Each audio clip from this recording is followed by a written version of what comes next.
Earth's sweetest joy is but disguised pain. Welcome to Lesson 4 of Buddhism. In this lesson, we will cover the Four Noble Truths, the Eightfold Path, and then some basic Buddhist concepts. We will then transition into the two variations of Buddhism, Mahayanan and Theravadan, and end with a description of Zen Buddhism, which is a combination of Taoism and Buddhism. The Four Noble Truths. So after Buddha's 49 days of enlightenment, he arose and began to walk over 100 miles towards the India holy city of Benares. And he had a small congregation of about 5 ascetics, in which he discussed his answer to the question of the 4 most considered convictions about life with his 4 noble truths. Now, the first noble truth is dukkha, or all is suffering. The second noble truth is tanha, which identifies the cause of dukkha. The third noble truth is goals to overcome tanha. And then the fourth noble truth is then how to overcome tanha.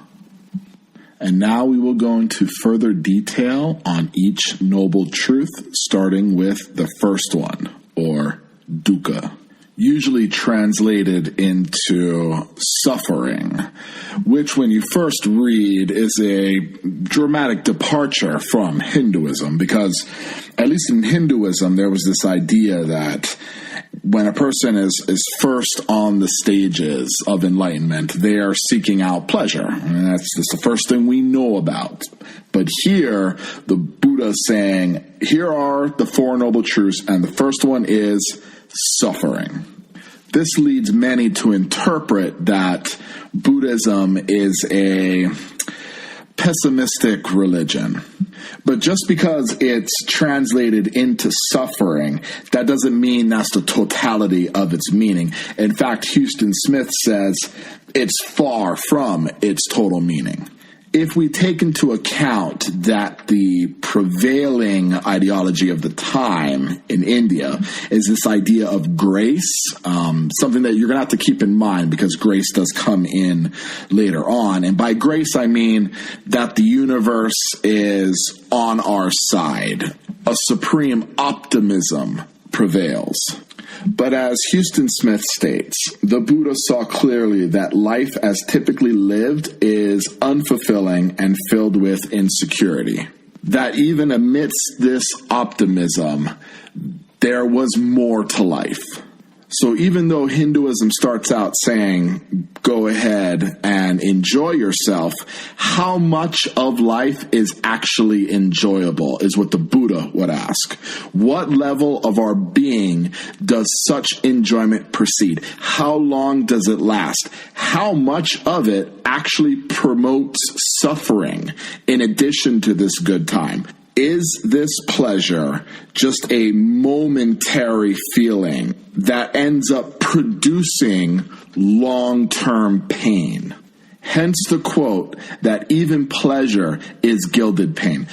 Earth's sweetest joy is but disguised pain. We often seek merely a distraction that diverts us from suffering, or that which lies beneath the surface of life. And these minor distractions do nothing to quell the darkness that is unrelieved. So pain exists, suffering exists underneath the fold, and we just seek out pleasure as a momentary distraction. But it does nothing to cure the pain below, is what the Buddha is trying to communicate here. We would do better to seek out that pain and eradicate it. And we see this unpleasantness all the time. The book uses existentialist examples of useless passion, but one only needs to go to a bookstore that talks about the sorrows of life, if life is even worth living, To quote Bertrand Russell, why are people unhappy that the universe is running down or running out? How does an unpleasant life become better by indefinite repeat? Of course, I'm paraphrasing here, but the idea is, why would people be so unhappy that eventually the universe can implode or that the earth will eventually be destroyed? Because right now, we are living an unpleasant life. Why would we want to keep living indefinitely this kind of life? But to really understand what the Buddha is talking about when he talks about dukkha, we can recall what it meant in Hinduism for the destroyer Shiva to be one of the aspects of God. Hinduism didn't take it to mean that everything should be destroyed or that they were promoting complete annihilation. And in this sense, we can kind of apply the same thing. The suffering they're talking about is directed at one's finite existence.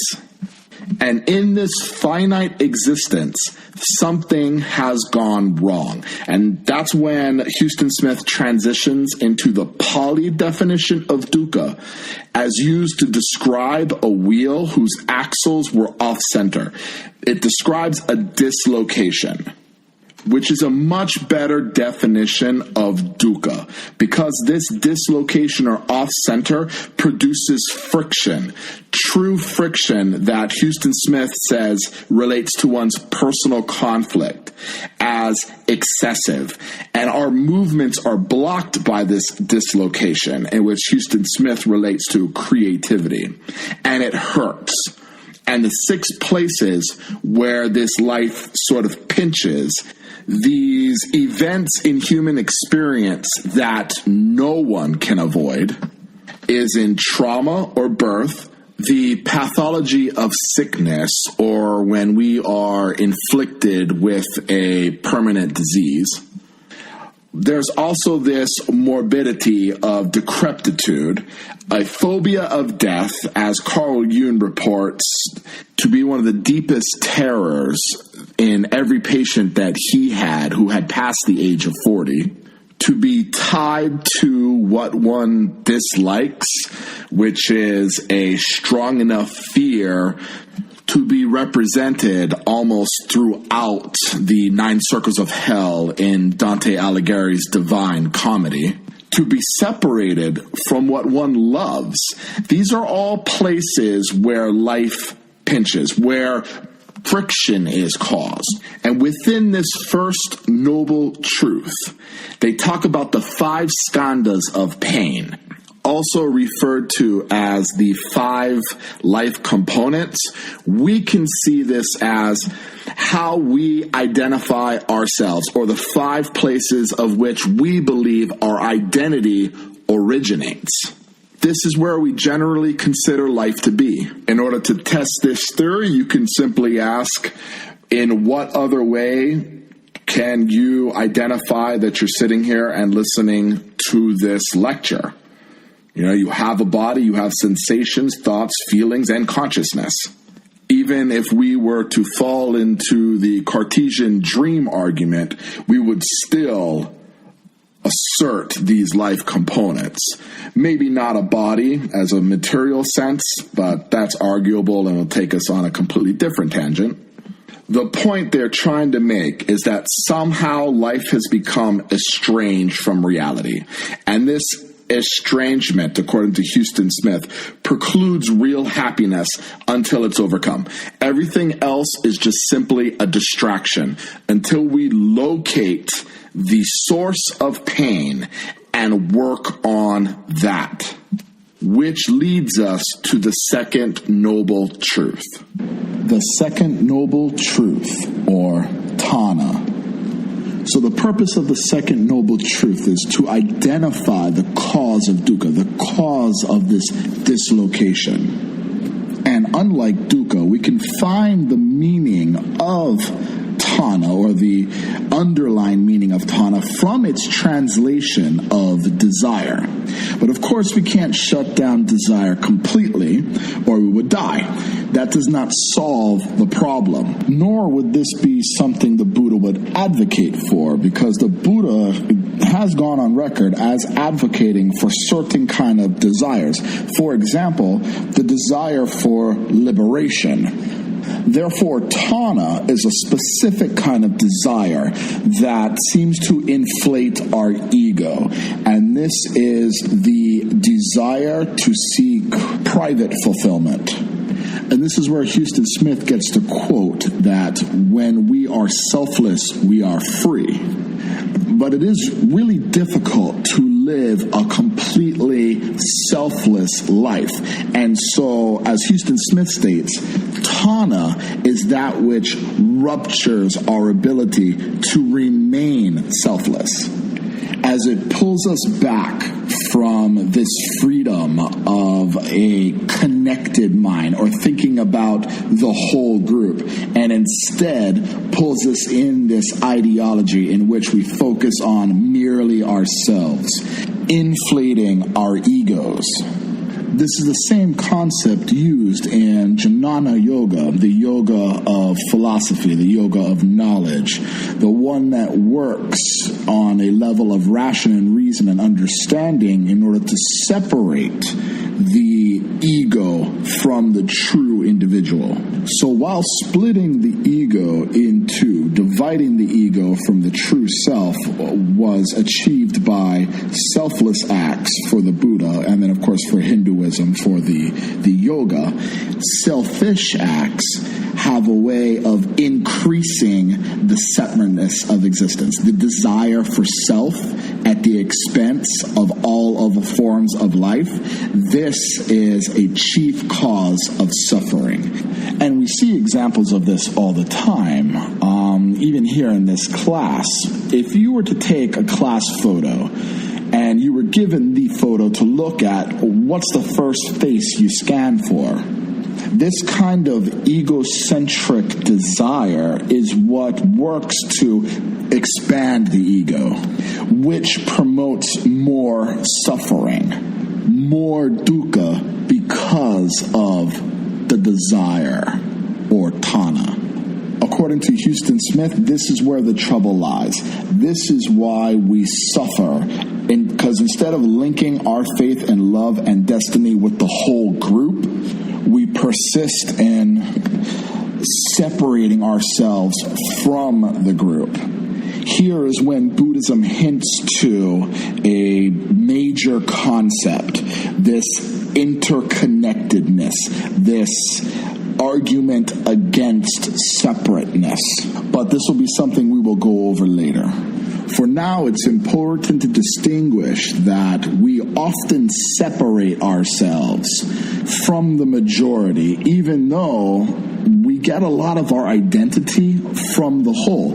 If you think about it, when you're given an occupation or you tell somebody what you do, you're giving them a description based on how their job interacts with society.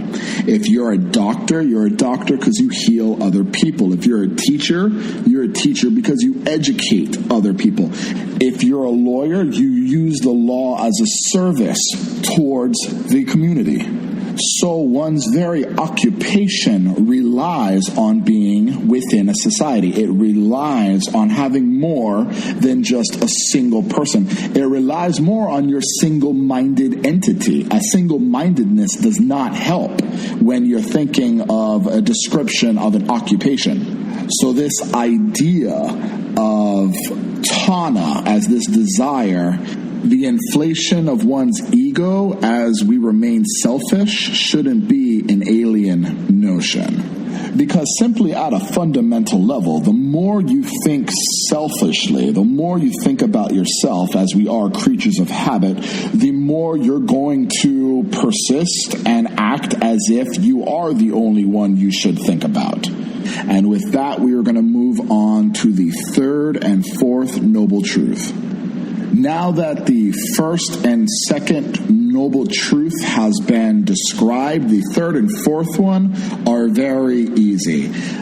For the third noble truth, if Tana is the cause of life's dislocation or dukkha, then its cure lies in overcoming such craving. So the third noble truth is identifying the goal.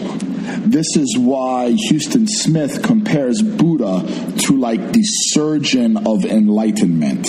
At first, they described what it is. The second noble truth identified what the cause of the dislocation is. The third noble truth put together a goal, and at logical progression, then the fourth noble truth would prescribe how to cure the disease, how the cure can be accomplished. And in this state, which the fourth noble truth is, overcoming Tana as the way out of captivity, and that is accomplished through the Eightfold Path.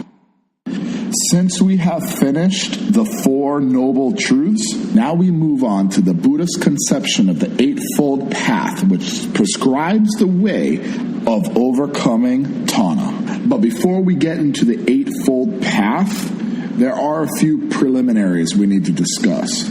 And the first is that there is an optimism on our goal or our ability to achieve the goal. This is doable. As the Buddha would adamantly disagree with anybody who proposes the concept or the idea that life can't be worked on. But before you can work on life itself, you have to analyze living in two different terms that Houston Smith brings up. You have one way of living where it's an random, unaffected way in which the subject is pushed and pulled by impulse and circumstance, like a twig in a storm or wandering about.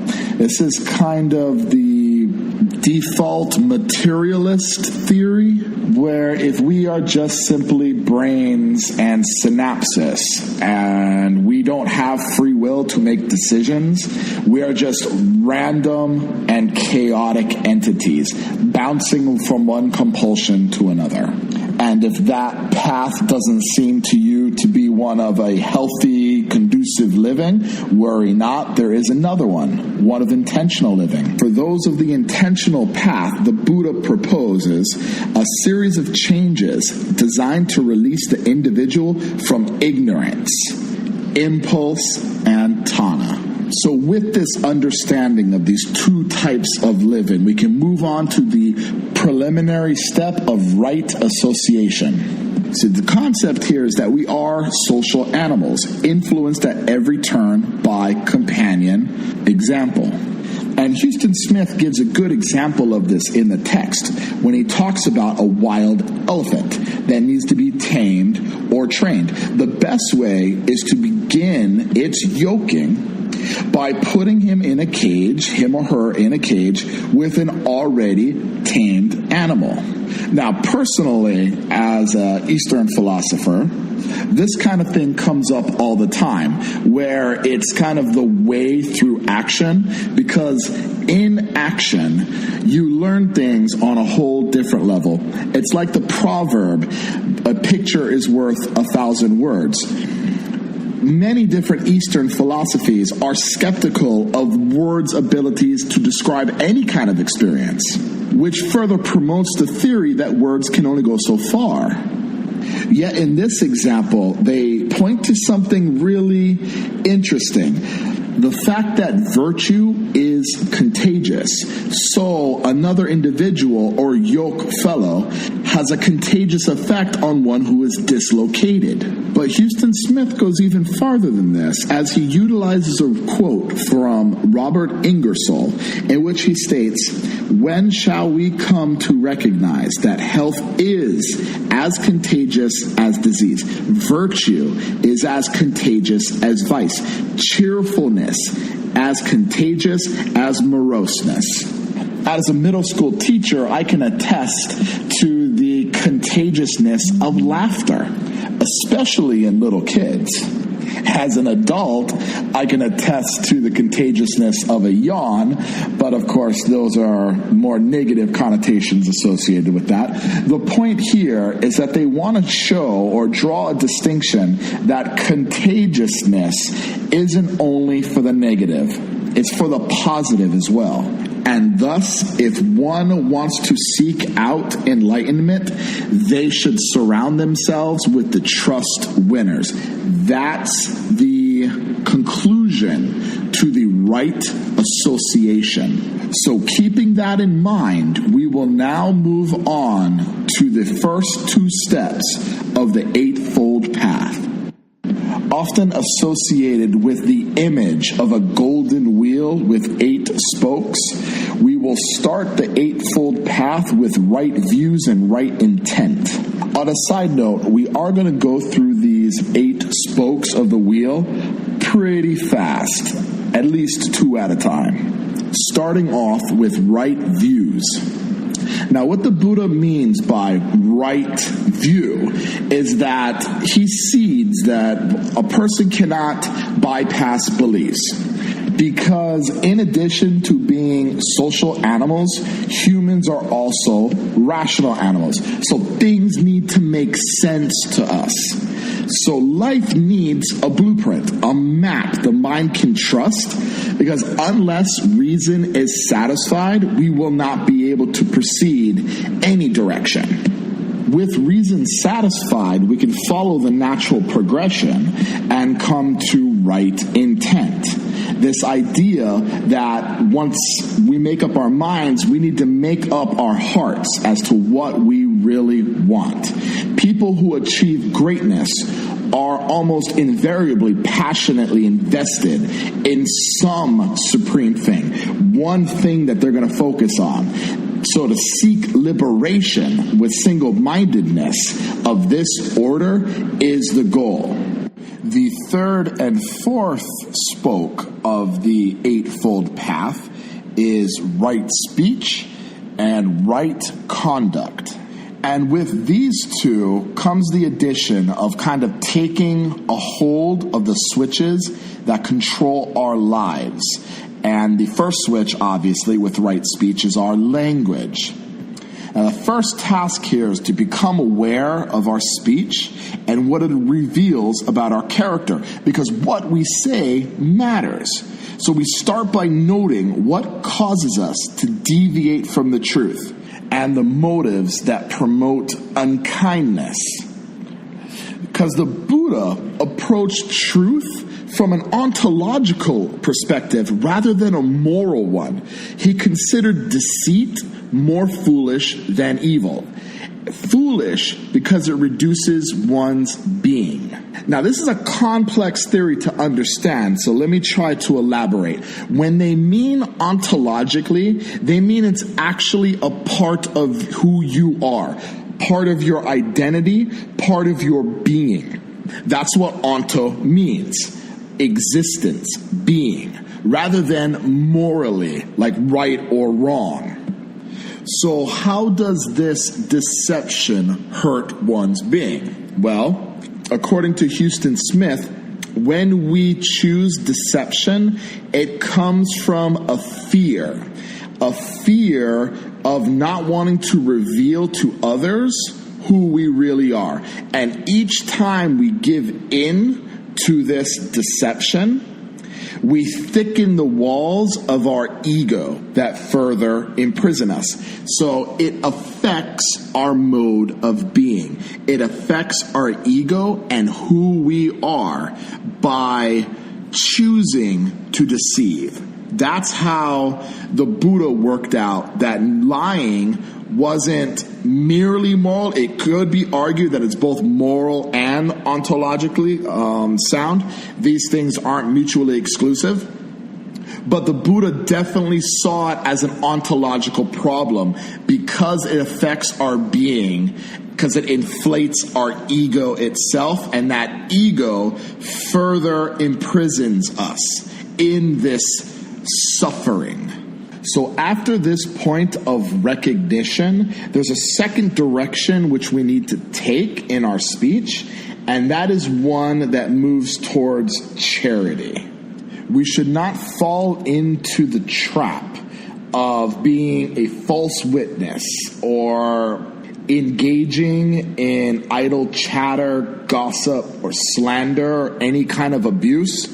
Our focus should be on benevolence, which moves us into the fourth of the eightfold path, which is right conduct. This is where we start focusing on our behavior, trying to improve it, reflecting on actions with an eye that motivates and prompts us towards selflessness.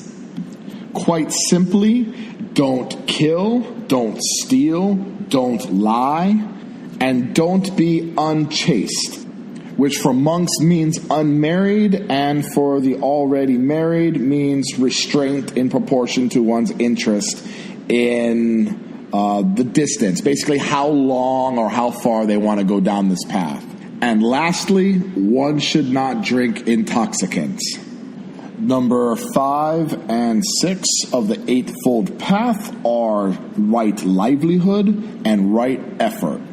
Now, by livelihood, they mean occupation, what you do in the world. Your contribution to the world limits you in your ability to do right, or it hinders your ability to progress on the path. That's what they mean when they say the hand of the dyer is subdued in the dyes in which it works. You can't reach enlightenment if your very livelihood, your very occupation pulls you away from the very things you are trying to achieve. While Houston Smith does outline some obvious trades, a poison peddler, slave trader, and things of that notion, I'm going to borrow a very old Confucian example. Think of the difference between an armor maker versus an arrow maker. So the armor maker is one whose entire livelihood is based around protecting their customers.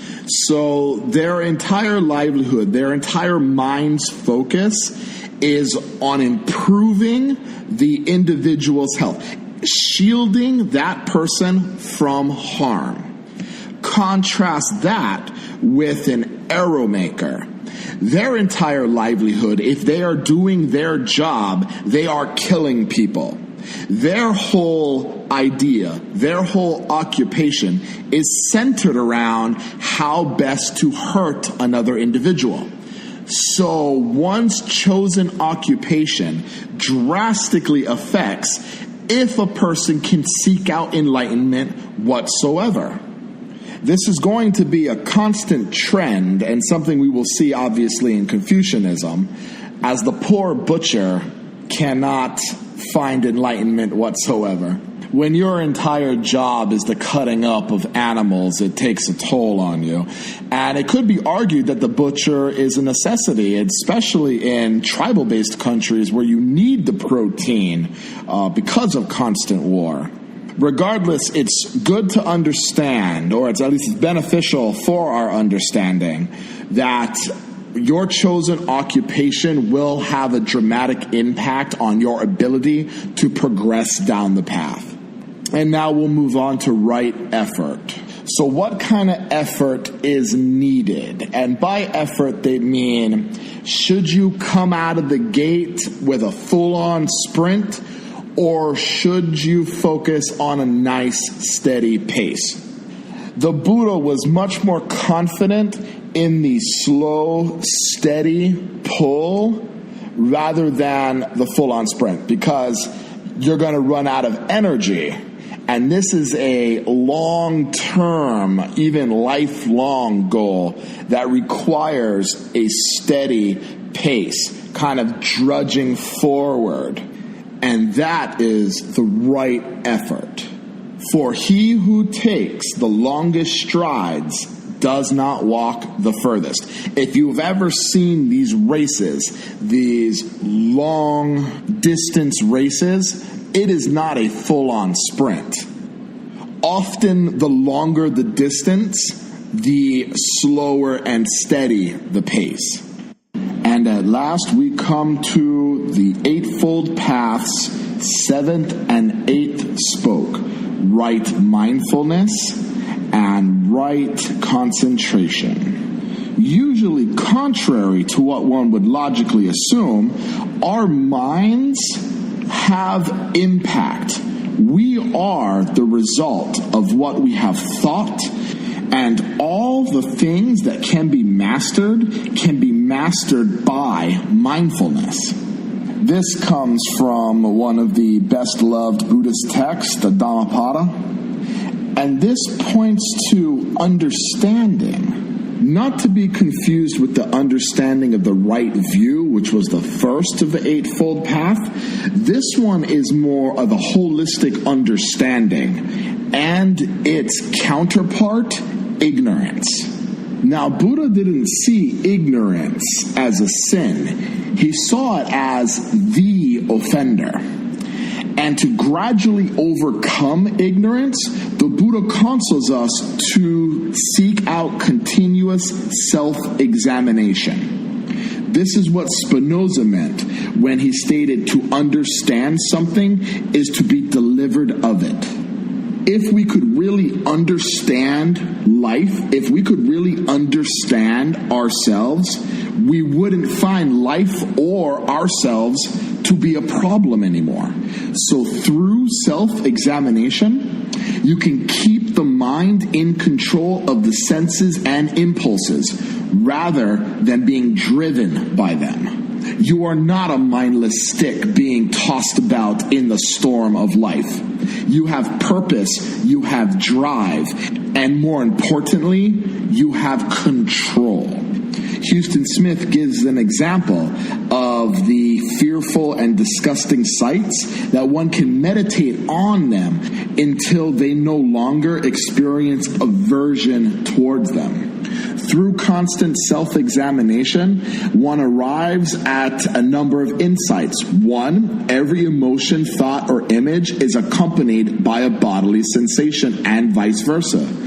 2, one discerns obsessive patterns in what one arises in one's mind as how these patterns constitute our misery or dukkha. 3, every mental and physical state is in flux. None of them is solid or enduring. 4, the mediator realizes how little control we have over our minds and our physical sensations, and how little awareness we normally have of our reactions.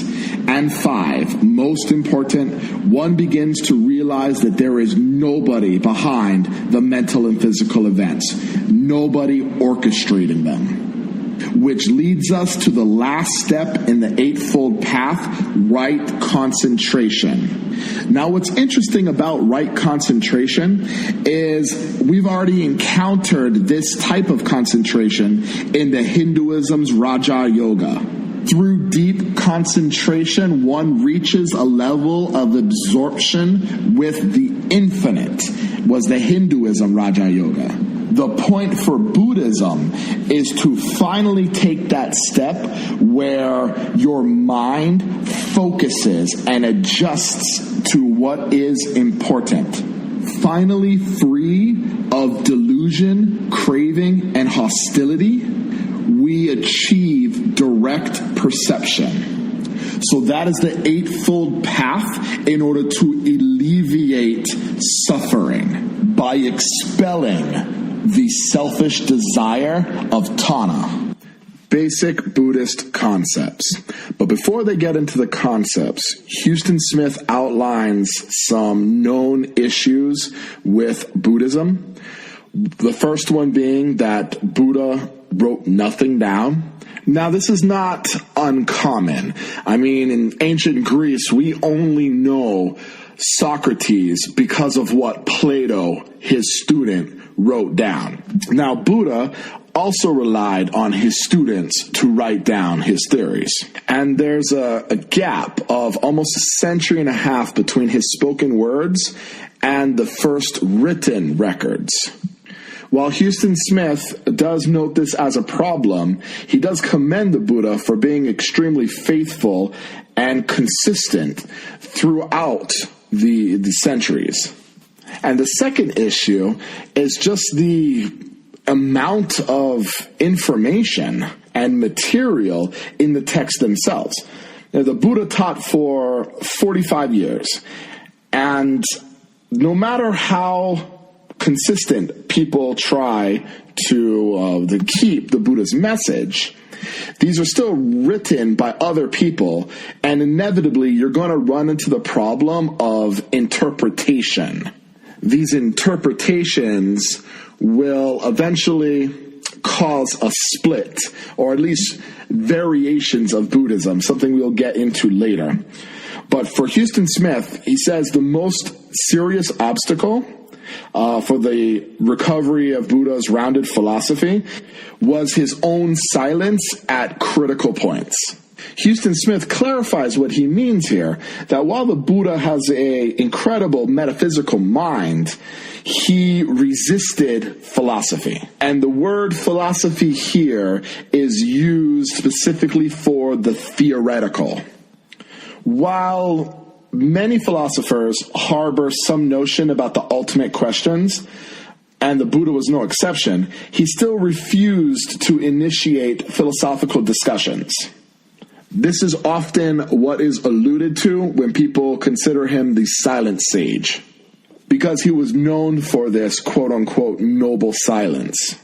But really, to give him the benefit of the doubt, as we often try to do in philosophy, you can see him as just an extremely pragmatic individual. He understood the root cause of suffering, or dukkha, to be one's ego or one's selfishness. And that's what he wanted to focus on. That's where the course of his enlightenment aimed at extinguishing. But that isn't to say that the Buddha didn't have an ultimate aim or an ultimate goal in mind.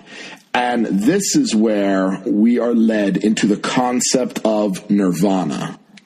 Nirvana is the word the Buddha used to name life's goals. Now, etymologically, it means to blow out or to extinguish. To quote Houston Smith, deprived of fuel, the fire goes out, and this is nirvana. Nirvana is the highest destiny of the human spirit, and its literal meaning is extinction.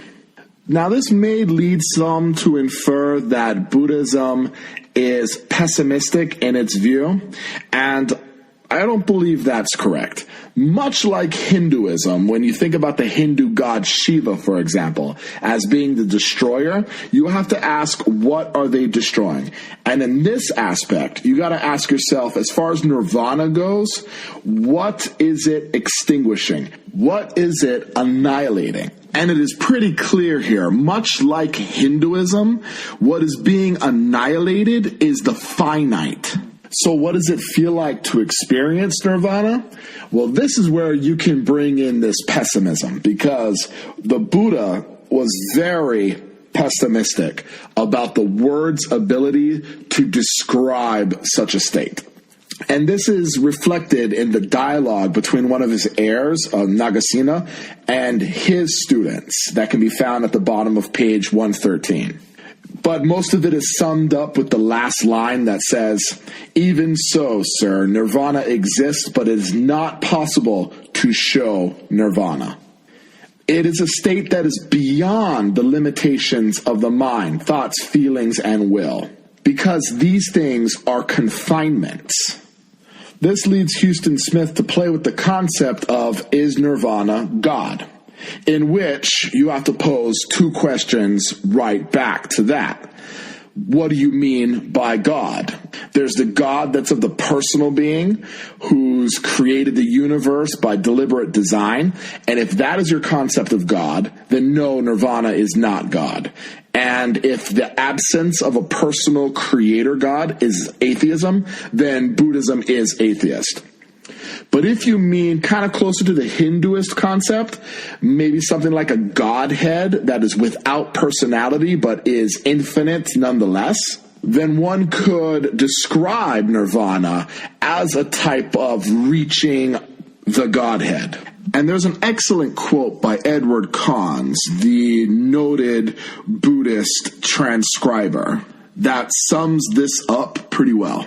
And it describes nirvana as this permanent, stable, and imperishable power of bliss. You can read the whole thing on the top of page 115.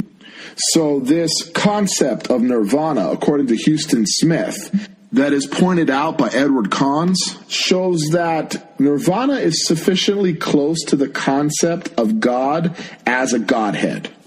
And with the understanding of this supreme goal, we now turn our attention to a basic Buddhist concept of the self. And now we reach another basic Buddhist concept of the no-soul doctrine, or anatta. Atta being Pali for soul, and then an as being none.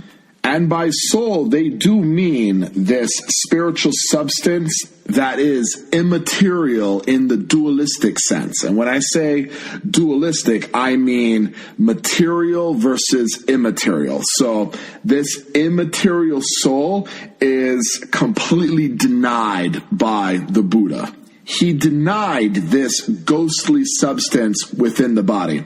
And yet he still did note that reincarnation was still more likely true. This is what Houston Smith means when they talk about the image of flame that adds the Buddha's acceptance of karma and gives you a gist about what he said about transmigration. That you can have a chain of causation that goes from the fire of one candle and lights others. So you can have that causal chain threading each life that has led up to it, and those that will exist prior to it, those that have not been lit. In addition, this causal chain, this causal sequence can remain free, and still there would be no existence of this spiritual substance that transfers from one to the other. As Houston Smith puts it, the two preceding points affirm a causal connectedness of life, but they do not entail that a substance of some sort can be transmitted. Ideas, impressions, feelings, streams of consciousness, present moments, these are all we find. No spiritual substance. So David Hume is correct. And those who have taken my introduction to philosophy, you remember David Hume. He was the one that says, all that we know is that which has been impressed upon us. And of course, by impression, he means experience. So all of our ideas and concepts come from experience. And we don't make anything else up in our mind that does not come from experience. So it doesn't even make sense to talk about a spiritual substance. The spiritual substance does not even need to exist in order for all of these other things to exist. If there is an enduring self, subject always, never object, it never shows itself. But we can still infer some kind of views of karma and reincarnation from the analogy. For the Buddha, desires and dislikes that influence the contents of the mind, what I pay attention to and what I ignore, do not appear by accident. They have a definite lineage. This is in addition to the attitudes that I have taken over from my culture, the mental habits that I have formed, cravings of various sorts, tendencies to compare myself with others in pride or envy. And that although habitual reactions tend to become fixed, I am not bound by my personal history. I can have new ideas and changes of heart. Neither the continuity nor freedom these 2 points affirm requires that thoughts or feelings be considered entities. And they give an example here of justice. I can acquire the ideas of justice from my parents. That does not mean that some spiritual substance, this ethereal ghost-like substance, leaped from their heads into mine. This is also why Houston Smith calls the Buddha an empiricist, or refers to the empiricist within him. Empiricist or empirical evidence is that which is gained from the senses. Now, with that basic conception, we can move on to anicca, or impermanence. Anicca is one of the three modes of existence. The other two we've gone over already, dukkha and anatta. Dukkha being suffering, and anatta being the no-soul doctrine. Now we move into this doctrine of impermanence. Something I personally ascribe to Buddhism every time I start reading any of the sutras. For this is one of the very first philosophical theories that I learned from Buddhism early in my studies. And impermanence comes from this concept that nothing in nature is identical with what it was a moment ago. And nothing in nature exists by itself. We are all connected. There is no singleness. And we see this in modern science because we know that although we appear as relatively stable objects, when you delve into the micro world, particles go in and out of existence. It is a realm of chaos. So we can be freed from this pain of clutching to permanence because we can accept that continual change is driven into our very nature, into our very mara. And in regards to reincarnation, when people die, they leave strands of the finite, those finite desires that can only be realized in other incarnations. I remember one of my teachers in an early Buddhist class pointing towards a chair and asking the class, "Where is the chairness?" Almost as if he's asking the TSD from Plato to define this essential nature. So where is this ness? Where is this essential nature? Where does the chair exist?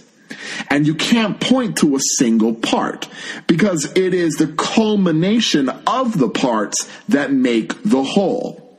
There is no single entity in the chair that makes it a chair. It is a combination of the whole. We are a combination of beings. We are connected in this world. Individuality does not exist. In fact, when we keep to the idea of individuality, we're fighting against our very nature. It's a dislocation from what actually exists. Also, this idea that there's a single entity, that there's a single soul that contains my identity, this is also very egocentric and shuts us off and inflates our ego. So that's how you get these three modes of existence. It all kind of focuses around this doctrine of impermanence. We are connected in this causal chain of karma. And the Buddha regarded the world as one that was lawful in order, in which events are governed by prevailing laws of cause and effect. But one must make no mistake here. We are connected in this causal chain. And with that, we can move on to the two variations of Buddhism. The Big Raft and Little Raft. Mahayanan and Theravada Buddhism. Now, before we get into the division, it might be beneficial for us to go through the questions that usually divide religions or divide different religions. One of them is whether people are independent or interdependent. The individualist or independent focusing on their freedom as more important than bonding. And then you have those who are interdependent, that believe the separateness of people seems tenuous, for they are supported and vectored by social fields. Human bodies are, of course, separate, but on a deeper level, we are joined like icebergs in a common flow. Another question that divides is the relationship of the universe as being friendly and helpful or indifferent and hostile. One can see this division by just going to their local bookstore. Does the universe hate us or love us? Is it survival of the fittest, or is this world made specific for human beings? Is there the possibility of justice or morality in cause and effect? Is there morality in determinism? Do we have free will? Is all morality relative? One can easily see how this question can divide people. Is the universe friendly and just, or is it hostile and indifferent? Now, the third question that seems to come up often is, what is the best part of the human self? Is it the head or is it the heart? Is it love or is it wisdom? Is it more important to be respected or feared? So these are the three questions, according to Houston Smith, that have probably divided people as long as they have been human and continue to divide them today. They divided the early Buddhists. The early concept of being lamps unto yourselves, work out your salvation with diligence, divided them into a group that believed they must focus on wisdom as an insight to the cause of suffering.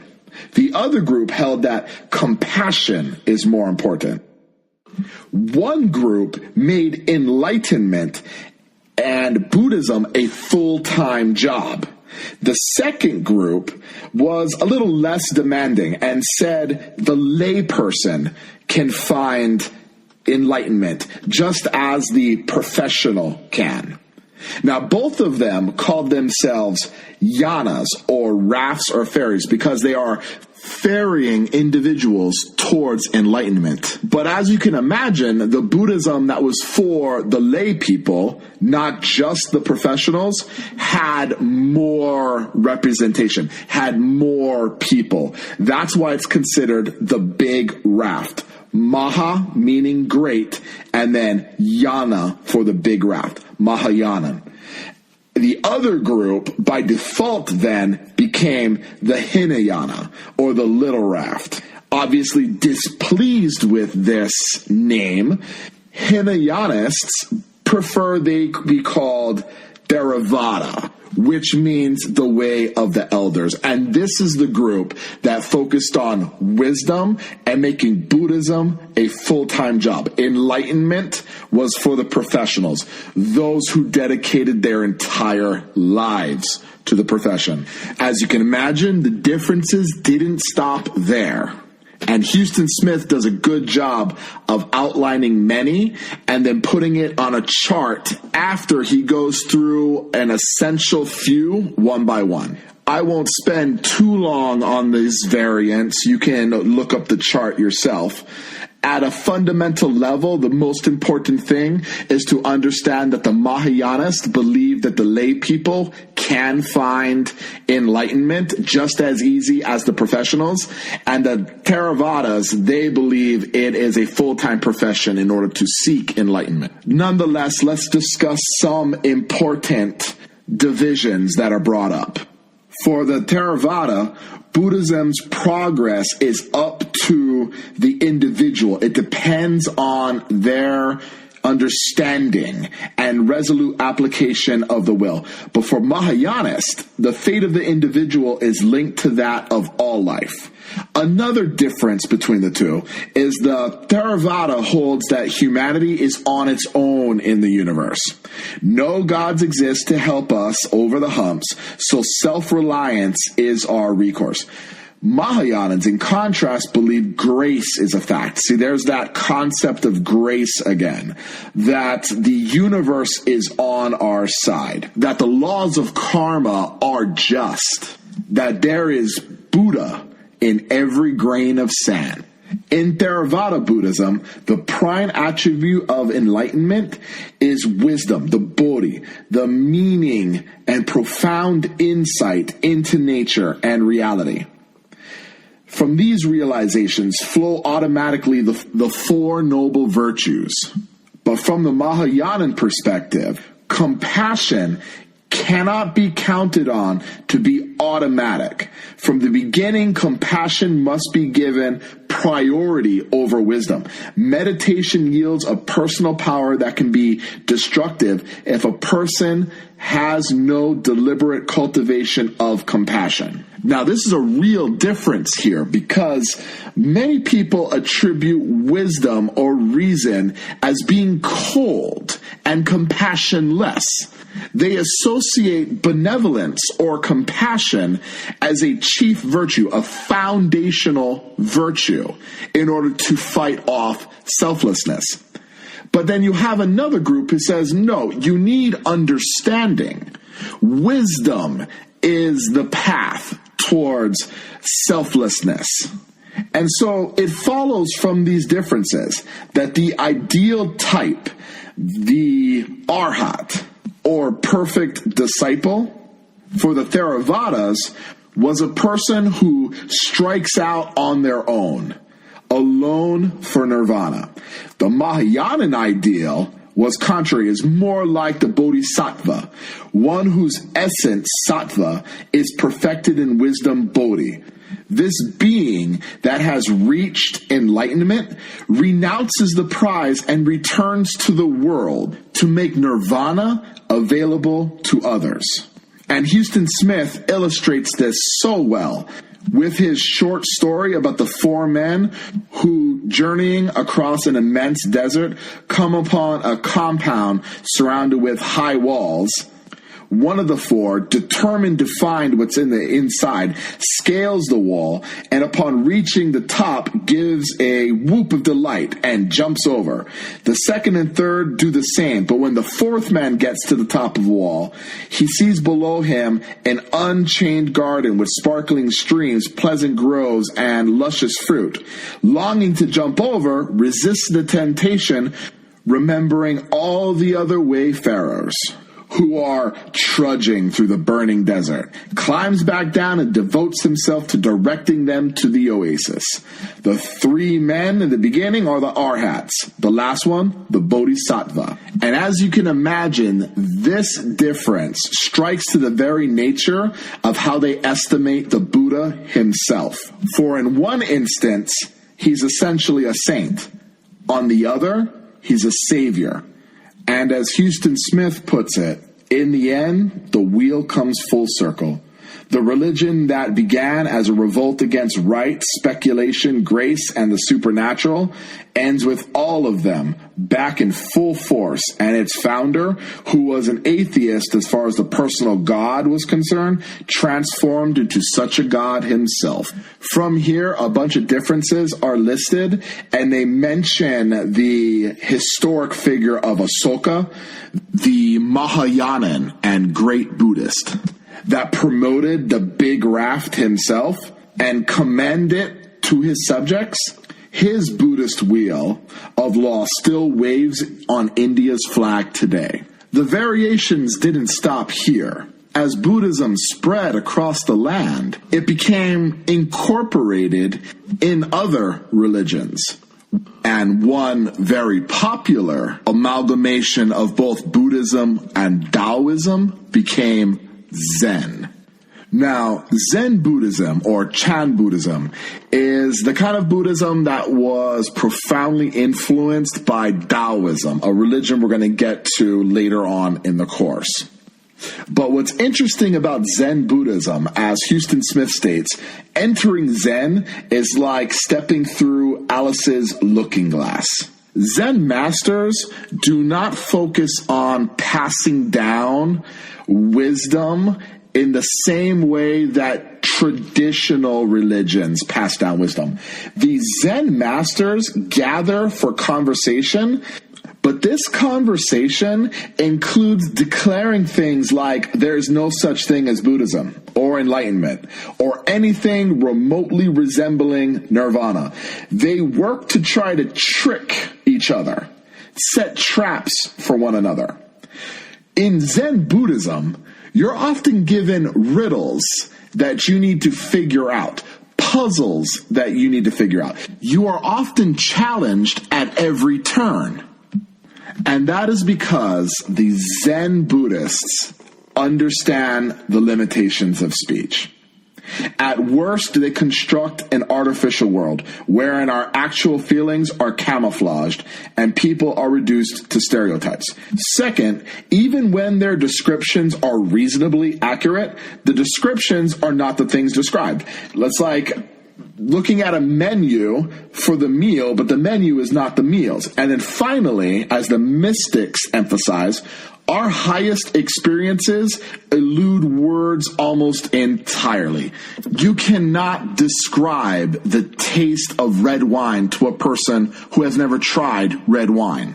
Words are so unimportant for experience that Zen stands squarely in this camp that focuses on breaking the language barrier as its central concern. This is what makes Zen Buddhism unique. I know this ran a little bit long, but I think this is a good place to stop for this lesson. I'll see you next time, where we will pick up right on page 131.